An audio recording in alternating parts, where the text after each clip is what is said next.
కొసూరులో వైఎస్ఆర్సీపీ నాయకుడు ఈద సాంబిరెడ్డిని కూడా ఇనుప రాడ్లతో దారి కాచి రోడ్డులో కారు ఆపి కొట్టి చనిపోయాడని చెప్పి వదిలేసి వెళ్ళిపోయిన ఘటన. చివరకు తను హాస్పిటల్లో చేరడం, బ్రతకడం, ఈ రోజు కూడా తనకు 2 కాళ్ళు 2 చేతులు కూడా ఈ రోజుకి కూడా ఆపరేషన్ల మీద ఆపరేషన్ చేసి అవి బతికించే కార్యక్రమాలు చేసే కార్యక్రమాలు ఈ రోజు కూడా జరుగుతూ ఉంది.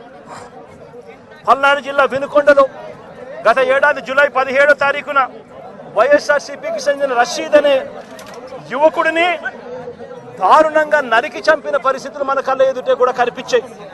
ఈ ఘటన నేషన్ వైడ్ ఢిల్లీలో మేము దీక్ష చేస్తూ రషీద్ను చంపిన నడి రోడ్డు మీద చంపిన ఘటనను కూడా ఢిల్లీలో దీక్షను చేస్తూ యావత్ దేశానికి కూడా చూపించిన పరిస్థితి కూడా చూసాం.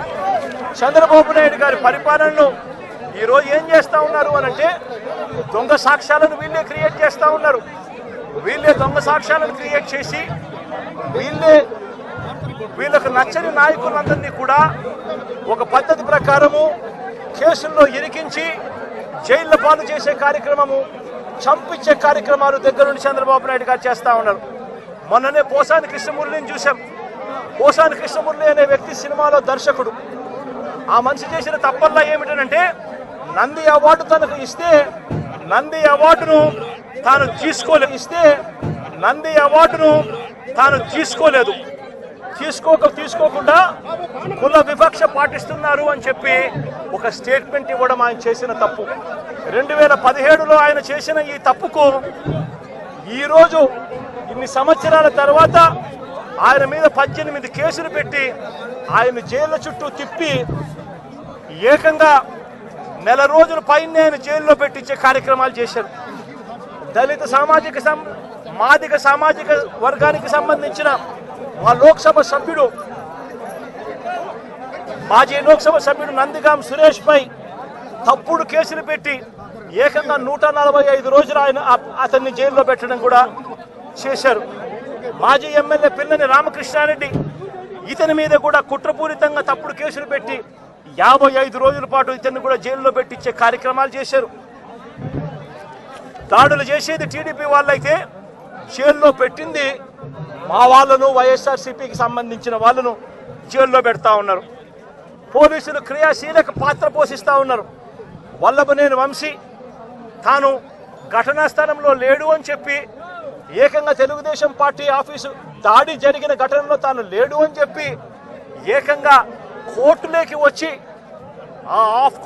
వచ్చి తెలుగుదేశం పార్టీకి సంబంధించిన వ్యక్తి, పనిచేస్తా ఉన్న వ్యక్తి కోర్టు 18 సార్లు ఆయనకు వాయిదాలు పిలిస్తే 18వ తారీఖు రాని తప్పని పరిస్థితిలో పోలీసులే తనను ప్రవేశపెడితే కోర్టు ముందర తానే వంశీ అనేవాడు అక్కడ లేడు అని చెప్పిన తర్వాత కూడా వంశీని అదే కేసులో ఇరికిచ్చి అదే కేసులో వంశీని ఇబ్బంది పెడుతూ ఇప్పటికి 50 రోజుల నుంచి వంశీని కూడా జైల్లో పెట్టించే కార్యక్రమాలు చేశారు.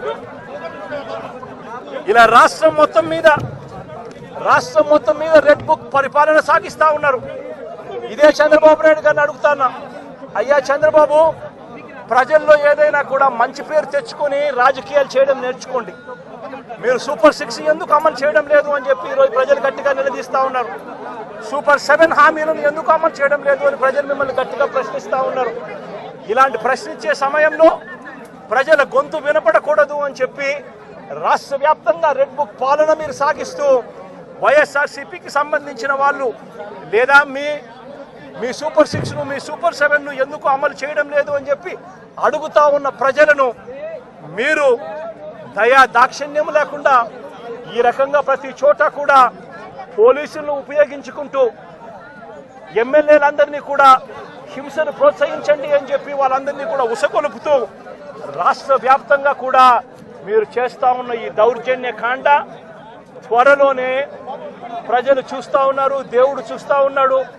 ఖచ్చితంగా మీకు బుద్ధి చెప్పే పరిస్థితి త్వరలోనే వస్తుందని చెప్పి ఈ సందర్భంగా చంద్రబాబు నాయుడు గారికి గట్టిగా మందలిస్తూ చెప్తా ఉన్నా. అదే మాదిరిగా ఇంకొక విషయం కూడా చెప్తా ఉన్నా. ఇదే చంద్రబాబు నాయుడు గారికి చెప్తా ఉన్నా, ఇదే పోలీసులకు చెప్తా ఉన్నా, పోలీసులు ఎవరైతే చంద్రబాబు నాయుడు గారిని మెప్పు కోసం, ఎవరైతే పోలీసులు చంద్రబాబు నాయుడు గారి మెప్పు కోసం ఎవరైతే వాళ్ళ టోపీ మీద ఉన్న సింహాలకు సెల్యూట్ చేయకుండా చంద్రబాబు నాయుడు గారికి వాచ్మెన్ల కింద పనిచేస్తా ఉన్న ఆ ప్రతి పోలీస్ అధికారికి చెప్తా ఉన్నా, ఎల్లకాలం చంద్రబాబు నాయుడు గారి పరిపాలన సాగదు. చంద్రబాబు నాయుడు గారి పరిపాలన త్వరలోనే వస్తుంది. ప్రతి పోలీస్ అధికారికి కూడా చెప్తా ఉన్నా, మీ బట్టలు తీస్తామని చెప్పి ప్రతి పోలీస్ అధికారికి చెప్తా ఉన్నా, మీ యూనిఫామ్ తీస్తాం, చట్టం మిమ్మల్ని నిలబెడతాం, దోషులుగా మిమ్మల్ని నిలబెట్టి మీ యూనిఫామ్ తీయించి మీకు ఉద్యోగాలు లేకుండా చేస్తామని కూడా ఈ సందర్భంగా ఇప్పటికైనా చెప్తా ఉన్నా, ప్రతి పోలీస్ అధికారిలో కూడా మార్పు తెచ్చుకోండి. ఎల్లకాలం ఇదే పరిపాలన సాగదు. మీరు చేసిన ప్రతి పనికి కూడా వడ్డీతో సహా లెక్కేసి మిమ్మల్ని దోషులుగా నిలబెట్టి మీతో కక్కిచ్చే కార్యక్రమం ఖచ్చితంగా చేస్తామని చెప్పి కూడా ఈ సందర్భంగా ప్రతి పోలీస్ అధికారికి కూడా చెప్తా ఉన్నాం.